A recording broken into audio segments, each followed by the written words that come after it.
Welcome to Season 3 of the Chai Break podcast.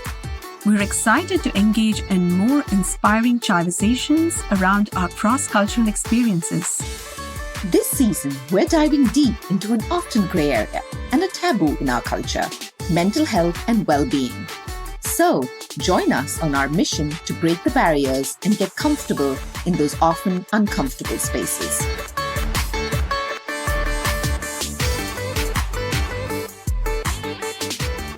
Hello. Welcome to episode 3 of the Chai Break podcast, coming to you from New York City, Ohio, and Mumbai, India.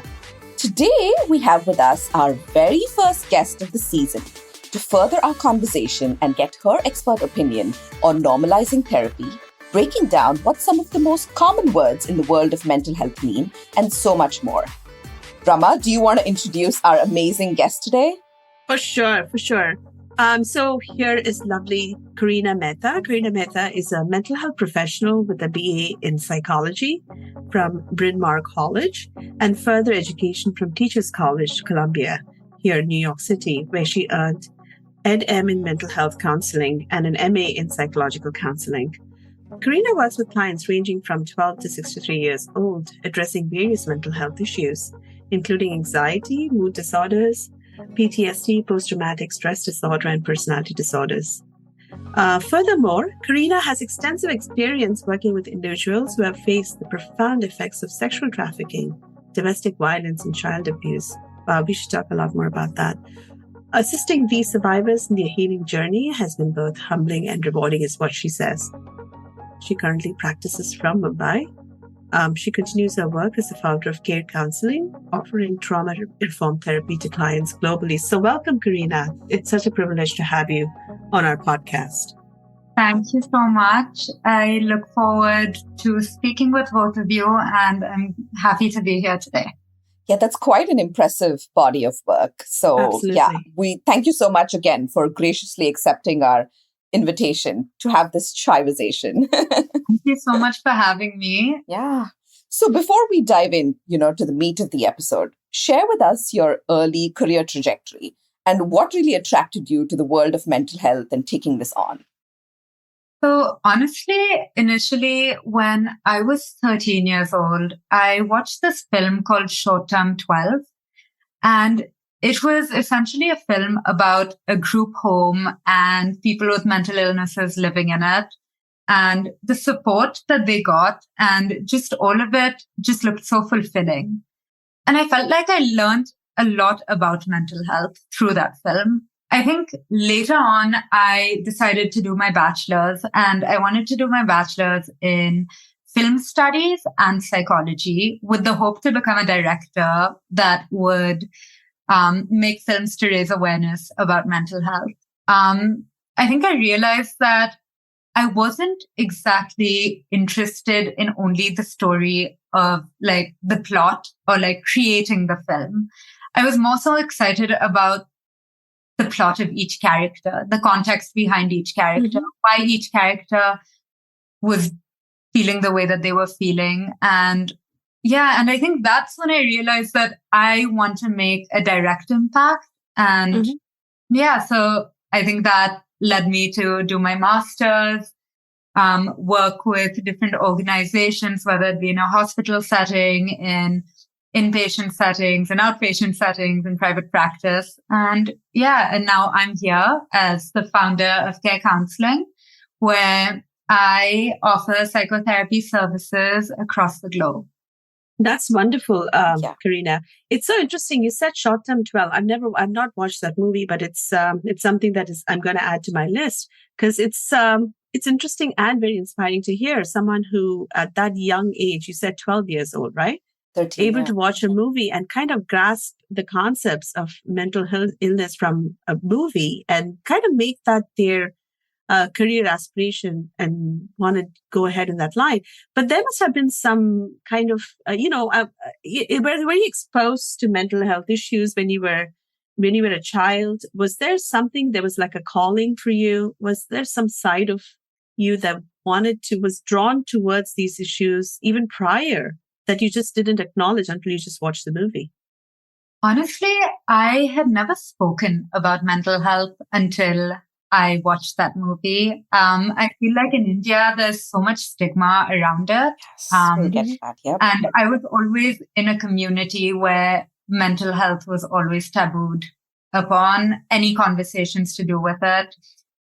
And I found that very jarring because every individual has gone through at least like a mental health issue. It doesn't have to be a mental illness, but it could be a mental health issue. Feeling anxious, feeling low. It doesn't even have to be depression, but like actually discussing it. I think I realized that like talking about it really like made me feel like I am more connected to individuals and I'm more connected with myself in some ways. Yeah. I almost, because, when you say mental health issues, I think we were talking to somebody else in our last season, and she was saying a lot of the taboo or the stigma or the hesitation within the South Asian space comes from a lot of these big words that are used. And people really don't know what to make of it. And it's almost seen as a negative emotion, like anxiety and depression and all of that is seen as something negative. Like, oh, what's wrong with you? You're fine. You have everything. Like, why are you feeling this way? It's kind of belittled in that sense. And like you said, we go through this life as a human being and we experience a whole range of emotions. And here we're just kind of, with mental health, with therapy, you're kind of just creating a safe space to express those emotions, correct?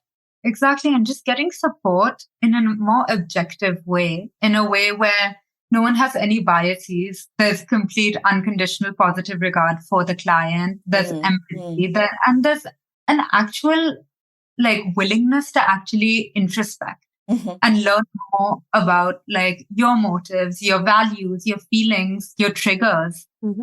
And it's honestly really sad that even when we call each other, like I call myself a psychotherapist, using that term, individuals think that it's a therapist for people that are crazy. Yeah. I mean, me and Rama have talked about, the word mental in India, like, this, it's a slang. Exactly. It's a slang. And I think that's where things need to change. 100%. So true. Before that, let's kind of dive back a little bit into your trajectory as well. Like, so you, if I remember right, you kind of were raised in a close-knit family. Is that right? Yeah. So I was raised in Belgium, born and raised there for the first 8 years of my life. I live in a very close-knit family with all of my extended family together. I'm one of 13 grandchildren to my grandparents. Wow. Nice. And we grew up as if we were all siblings. Yeah. We grew up as if we were all siblings, but all my aunts and uncles, it felt like they were sets of parents to me as well.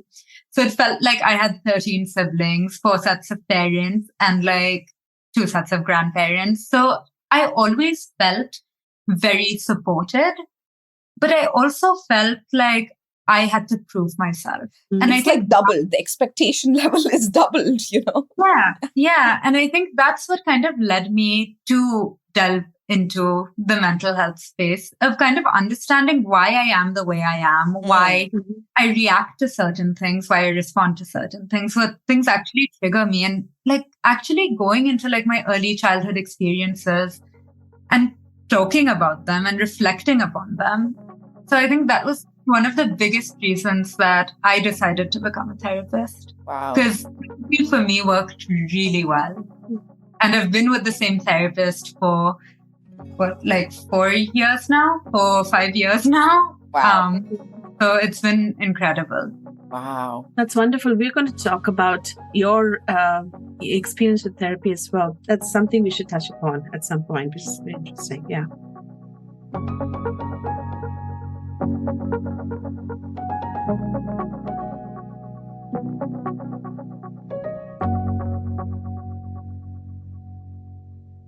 What is very interesting to me is, you came here, you completed your double master's degree here in New York, and you decided to move back to India.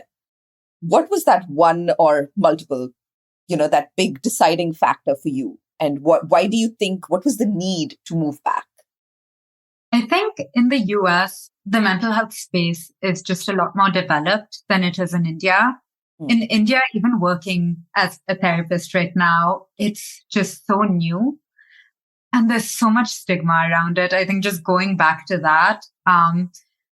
But in addition to all of that, I was doing a lot of research in my last year in the US, and I found that there are only 3,372 registered clinical psychologists and about 9,000 psychiatrists in India.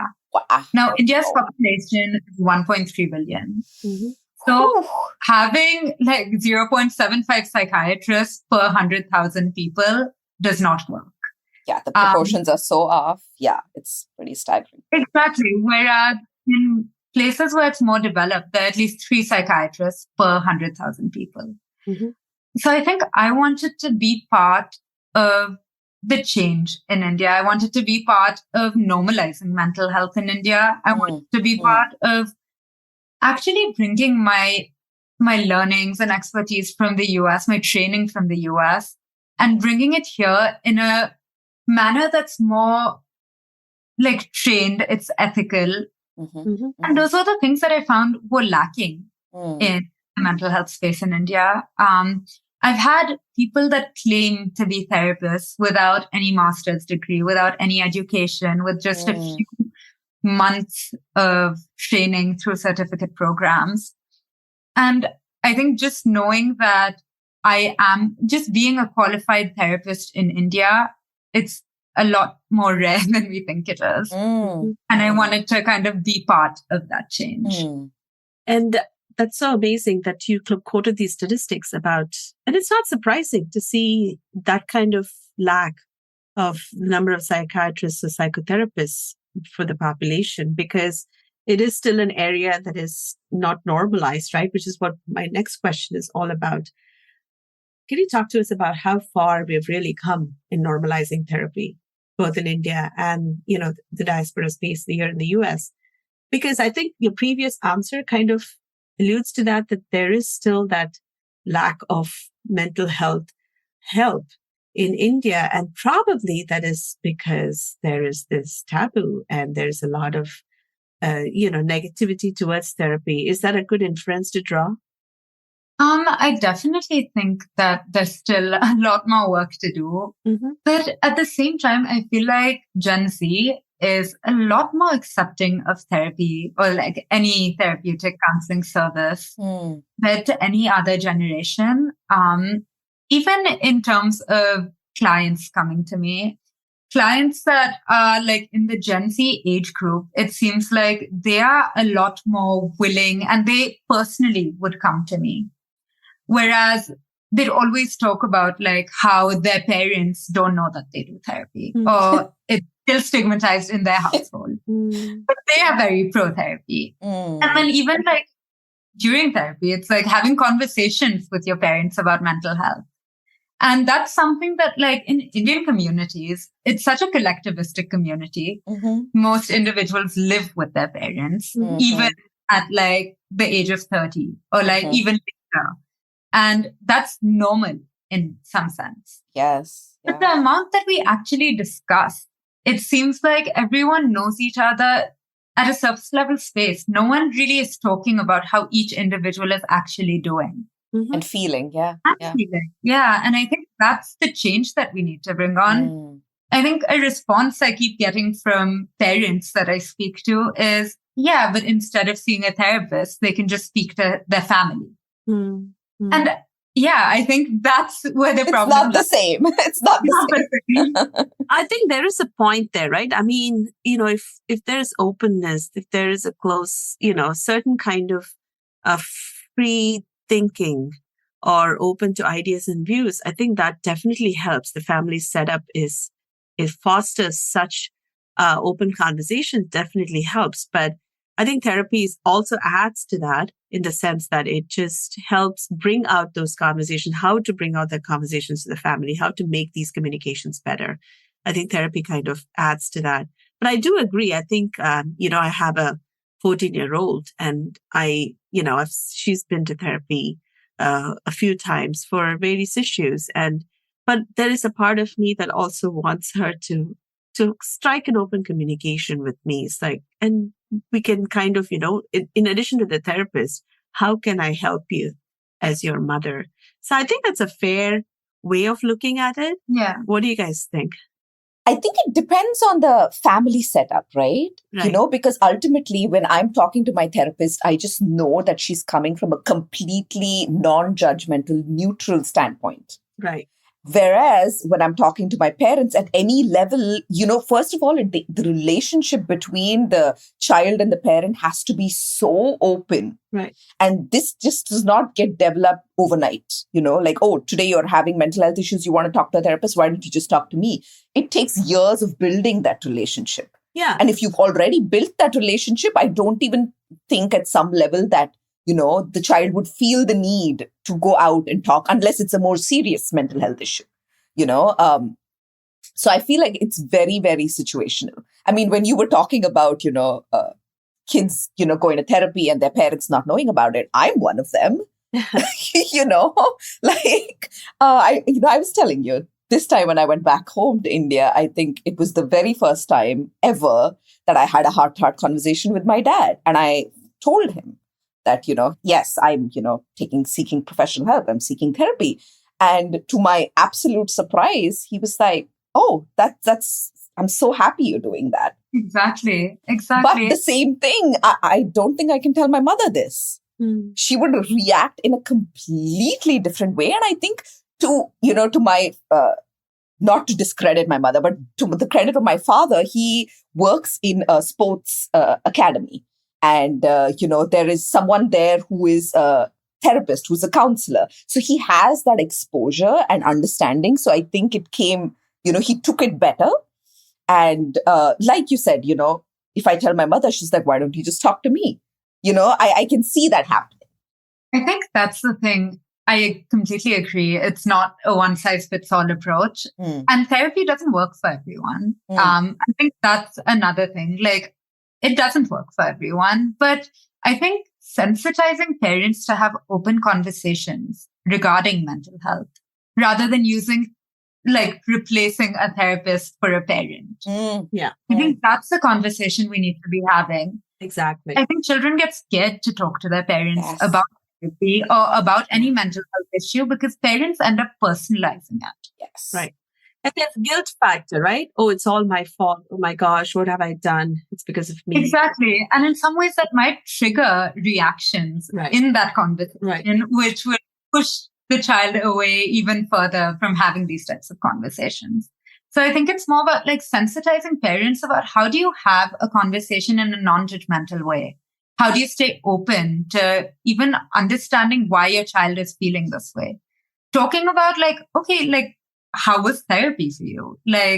Did you learn anything? Do you feel comfortable sharing with me? If not, I completely understand. But if there's anything you want to share, I'm here for you. Yeah. Right. Yeah. And that's, I still, as we're talking, I'm remembering this movie, Ye Zindagi. Oh, yeah. Where Alia Bhatt and Shah Rukh Khan, right? They forged that beautiful relationship where he's a therapist. And I think that's one of the movies that actually created the sense of awareness of therapy. And you were talking about how Gen Zs are very more open to it. And I think that's the culture we're seeing. That kind of depiction was pretty realistic for modern India now, where we're seeing more and more of those, therapist and patient-client conversations happening.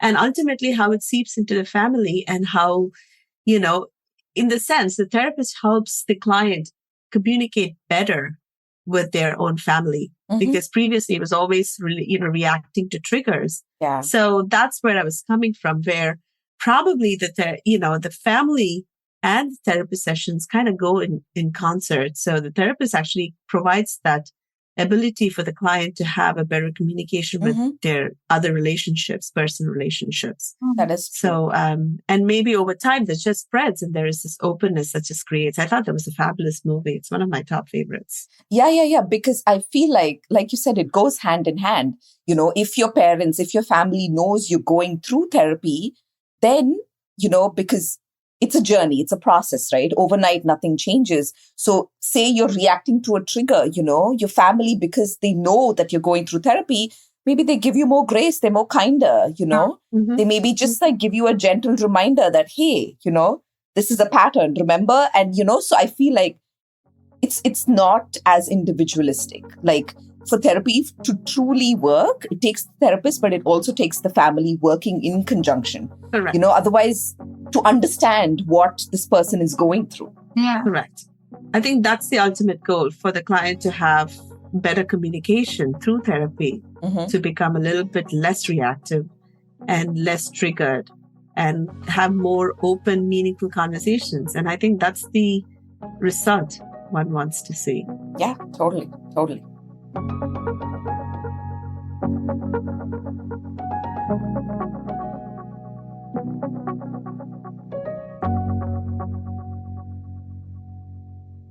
So based on your, cross-cultural lived experience, because you've lived abroad, you've studied abroad, you moved back to India, what are some of the mental health challenges you see in India versus here in the US, and how different or how similar are they? It's really interesting because I think I'm going to say this from a therapist's perspective and any other individual's perspective. I think being a therapist in India versus being a therapist in the US is drastically different. I think in terms of like just everything, whether it be even like mental health, mental illness, diagnosis. Diagnosis is something that people are like ashamed of over here. People don't want to be diagnosed. And if you mention a diagnosis, it seems like over here, a lot of people or a lot of clients end up feeling targeted. Right. Whereas in the US, it felt like a lot more people felt comfort from a diagnosis, knowing that, at least there's a reason for it. And that's been an interesting pattern that I saw over here. An additional factor is that over here, I think setting boundaries is a lot tougher as a therapist. In India, it seems like a client sees a therapist as a 24/7 friend, which is not exactly what therapy is about. Right. Because at the end of the day, the clients know nothing about their therapist. It's a one-sided friendship, if that's what they see it as. Yeah. And I think just constantly getting like emails or texts from your clients about issues and them wanting solutions. It seems like in India, it's like, fix me. Right. Therapy isn't about fixing someone. Therapy is about the process. Yes. And a therapist cannot fix you. You ought to do the work. Yeah. The therapist will guide you. Yeah. But you have to be willing to actually do the work. Put in the work. Yeah. I think that's the difference, because in the US, it's very black and white, what you're allowed to do, what you're not allowed to do. In India, it seems like therapy is still in that gray area of still figuring out what, like, if you actually care about me, why wouldn't you reply to my emails or my texts in between sessions? If you actually care about me, why am I paying you?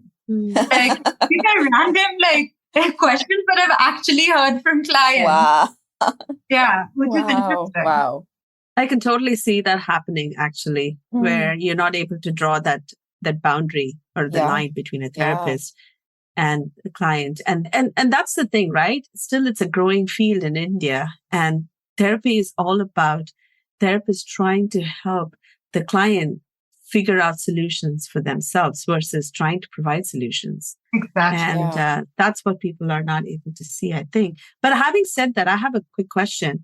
I still feel that even in the US, we're still not there yet, because even talking about therapy in the US, I've not heard people openly talk about therapy in the sense of, hey, I'm going to therapy, like as if it's normalizing. I think India is way behind, but I think US is not completely normalized therapy either. Is there a few words you can say about that?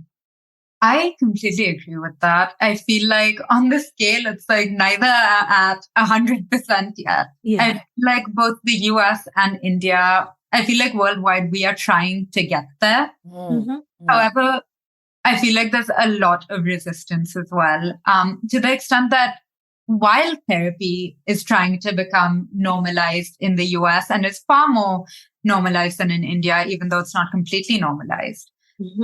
Talking about mental health, it seems like individuals have in some ways been like, oh, like talking about mental health has become a fad. Mm-hmm. Oh, Like if you say that you have a mental illness, it's because you're trying to get attention for it. interesting. And it seems like this entire idea of like something becoming a fad when you're trying to normalize it, I think Yes. that's Ooh, that's very right interesting. now.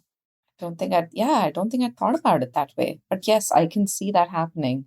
I mean, also, right, when we're talking about this, India versus the US and the diaspora here, do you see your clients, when they come to you, like being like, hey, this is why I'm coming to you for therapy because of this? Are they sure? Like on a spectrum or on a range, like, when they come to you, is it always a life-changing experience? Because I feel like in the US, from what I have talked to folks, I've heard for years and years, oh yeah, I'm going to therapy. And I remember, like, as a newly moved immigrant here, I'd be like, oh, something's wrong with them. Like that in my mind. My mind's, language is speaking that and saying, oh, something must be wrong with them. So I want to know, as a professional, people coming to you from all these different backgrounds and cultures and, countries, like, is there a norm? Is there a difference? I have clients that literally come to me for therapy just for like, whether it be homesickness or like just wanting someone to talk to because they feel like they can't talk to anyone. I think the fear of being judged, it's not always a mental illness that has to bring you to therapy. It doesn't have to be that drastic in a way. Like, I think the thing is that individuals understand a lot of the traumas that they faced and label it trauma only after they've done the inner work and have like actually spoken about it in therapy. You don't realize the traumatic experiences you've had in your childhood if you don't actually speak to someone non-judgmental about it. Yeah. Very true. Yeah. That resonates so deeply. Yeah. Right. So I just want to jump to a few more questions we have. So can you talk about your unique approach and philosophy, Kareena, when it comes to therapy? And how much of it is based on your cross-cultural experience? So I think a lot of it is based on my cross-cultural experience. I was born in Belgium and I lived there until I was 8. And then I moved to India and was there till I was 18. So technically half my life was in Belgium, half of it was in India. Then I moved to the US and was just in the US for like multiple years. And now I'm back in India. But it's really strange. I felt more Indian in Belgium than I felt in India. Interesting. Yeah, I think it was partly because of the community in Belgium. I was in Antwerp, which is like a Gujarati Palanpuri community, and everyone I was surrounded by was of the same like ethnicity, the same like literally everyone was Palanpuri, Gujarati, from like the same industry. Wow. It was just, there were a lot more like cultural responsibilities in Antwerp for me. Very true. When I moved to India, I went to the American School of Bombay. Now that was a completely different experience where I was surrounded by people of all like ethnicities, people from all over the world. And I think that's when I was first exposed to the Western culture. Interesting. Yeah. And I think it's like the expat experience almost, right? Exactly. Yes. Exactly. And I think that's what in a way has shaped how I approach therapy. I am a culturally competent therapist because each time I talk to my clients, I don't assume whether, like, if they tell me from the intake form, if they tell me I'm South Asian, I grew up in this like setting and this is what my family does and this is how I'm feeling. I will never just be like, okay, you must be feeling this because of this part of your cultural expectation. I will first ask the client about their culture. I'll gain a little bit of an understanding of their culture because even for me, just like the very fact that I felt like I had a lot more in cultural expectation, cultural responsibilities in Belgium than I did in India. I think for me, that was in a way a shock for me of understanding that it's so much deeper than just where you come from. Mm-hmm. I think there's that entire part of it. And then just in terms of the modalities I follow, so I follow the psychodynamic modality for the most part, which talks about an individual's childhood and its effects on their like present behavior and their thoughts and their feelings, and kind of creating connections, creating patterns, creating themes between the two. Moreover, talking about the unconscious feelings that individuals have, whether it comes up in dreams, whether it comes up in triggers, they end up reacting a lot more, not knowing what actually is triggering them, and understanding what those unconscious feelings are. After doing all of that, I use more like behavioral therapy, like cognitive behavioral therapy and dialectical behavior therapy, where I will provide the clients with skills, whether it be interpersonal effectiveness skills like Dear Man, which is a way that a client can approach a conversation with a partner or anyone else in a securely attached manner. So I will provide them skills like cognitive restructuring or just like things like that, where I will understand your childhood, I will understand your cultural context, and I will be trauma-informed and understand that certain things can come from a place of trauma. And then provide skills once we've actually like dealt with and understood what the situation is and where it's coming from. It's so interesting. And I like how it covers the whole 360 of understanding the whole person versus, just that one thing that this person is coming to talk to you about, right, or one situation. Yeah.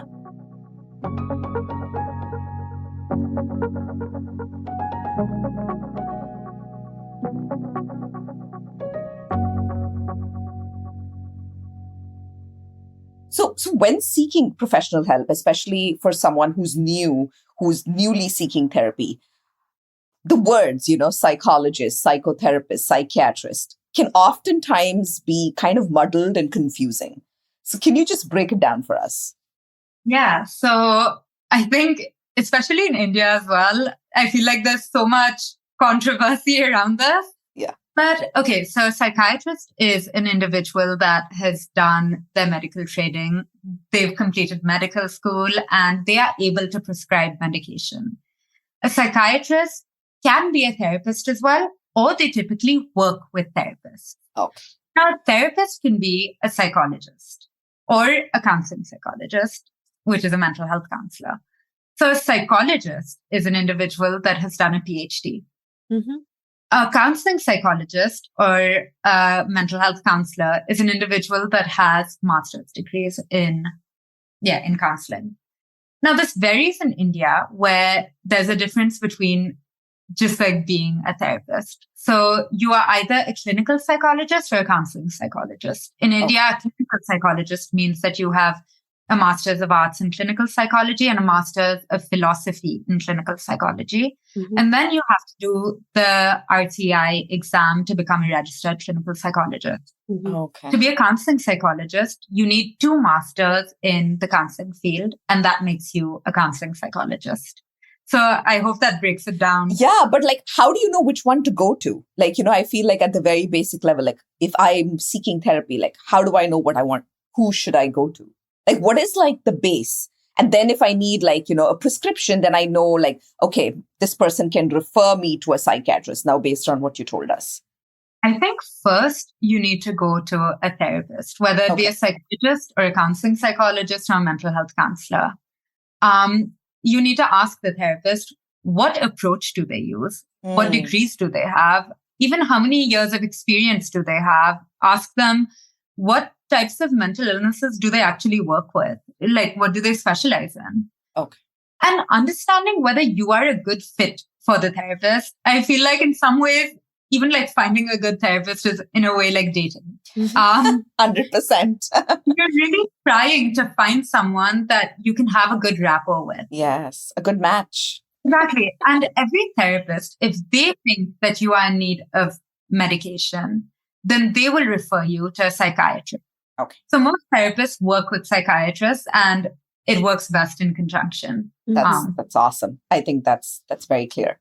And I want to get to this question, which I said I'll kind of come back towards the end is you said in the start of the discussion that you had a therapist for the last 4 years or so.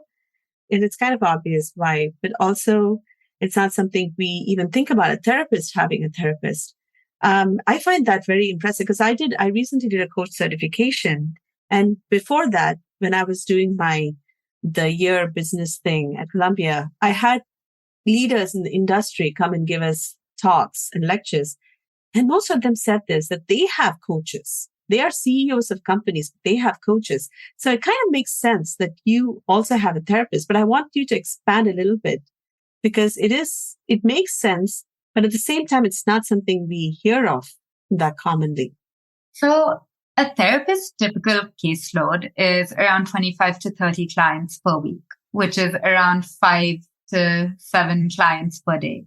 Mm-hmm. Now, that's an hour, like a clinical hour, which is 45 minutes to 55 minutes of just listening, of having someone completely pour out their raw feelings, pour out their raw emotions. Then we get like a 5 to 15 minute break and we jump to the next person. And you're also kind of preparing in between those two, exactly. that time frame, I would assume, right? Exactly. Kind of be like, oh, what did we last talk about with this client? Like, yeah. And we have all of our progress notes, our process notes per client.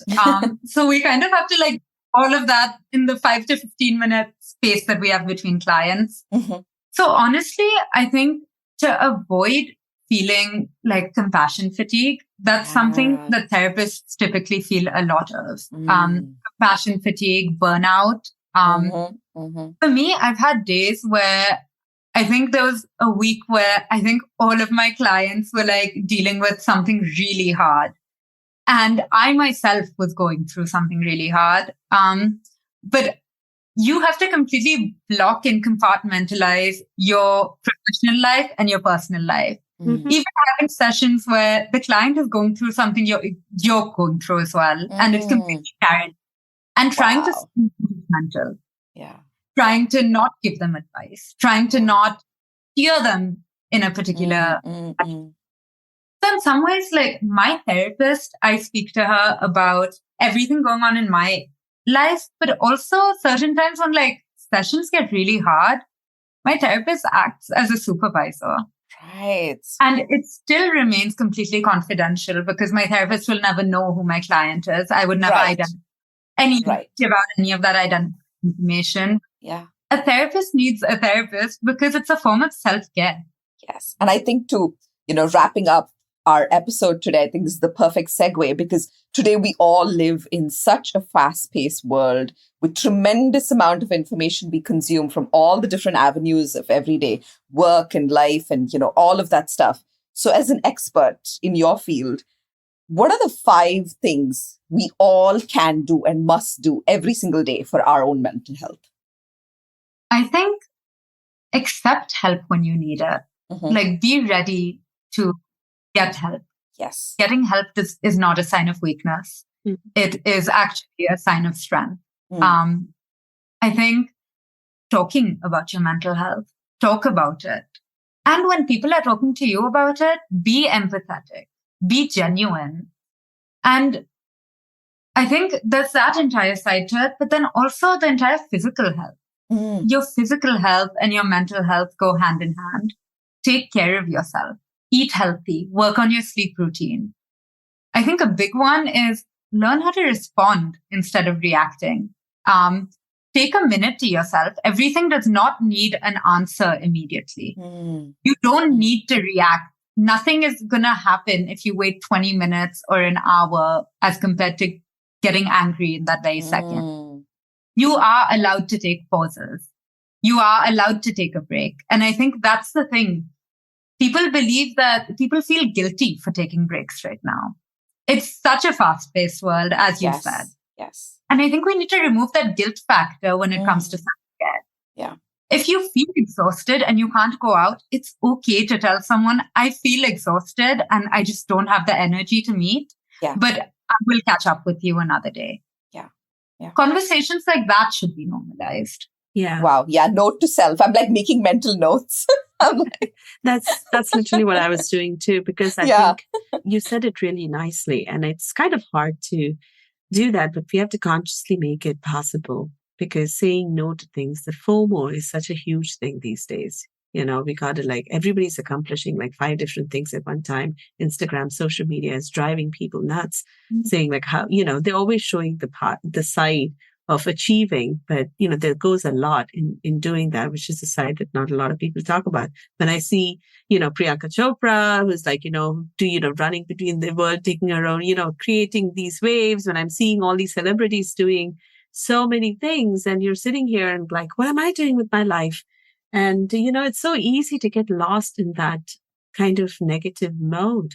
But it's important that even people have achieved those things, right? There's a side to them that they don't really talk about much. Yeah. It didn't take just a, click or an overnight magic miracle that put them in the spotlight. There was a lot of effort, and I'm sure they've had these issues as well that we were just talking about. So what you just mentioned is something that's so important to all of us, including myself, and like Shweta said herself as well. So thank you. Yeah. Those are really great points. Yeah. I think just as an ending note, I think just gratitude. I think in such a fast-paced world, sometimes we forget to just be grateful for the people that we have, the things that we have. We lose perspective. And I think without gratitude, you completely lose perspective. You lose patience. And I think being patient, having gratitude, and actually understanding that there are things in your world that are going right. Be grateful for that. Be grateful for your support system. And talk about the things that are going wrong. Work on it. Yeah. Correct. Gratitude should be the attitude. Yes. Yeah. Thank you so much for this amazing, insightful Chaiversation. We have learned so much, and you've left us a lot to think about as well. All the good stuff, mental notes to make, and as we go through our busy lives. Thank you so much for coming on the show, Kareena. Thank you so much for having me. It's been such a great conversation and such a meaningful conversation. And yeah, I hope people enjoy it. Yes. So how do people reach you, to connect with you and I have an Instagram page, which is at Kare Counseling, Kare Counseling with 2 L's. And then on my page, there's my phone number, my email, or a scheduling page for a phone call. And then we would do our first consultation and follow up with sessions. My email is Kareena@carecounseling.com. Mm-hmm. My phone number is 9973-689973 with a +91 as the area code. Wonderful. We'll add it on the show notes. Definitely, yes. And for everyone, Kareena does global consultations and she's available. And if you have any questions for us, please reach out to us via social media or our email, chaibreakpodcast@gmail.com. So until next time, bye everyone. Bye everybody. Thank you, Kareena. Thank you. Bye.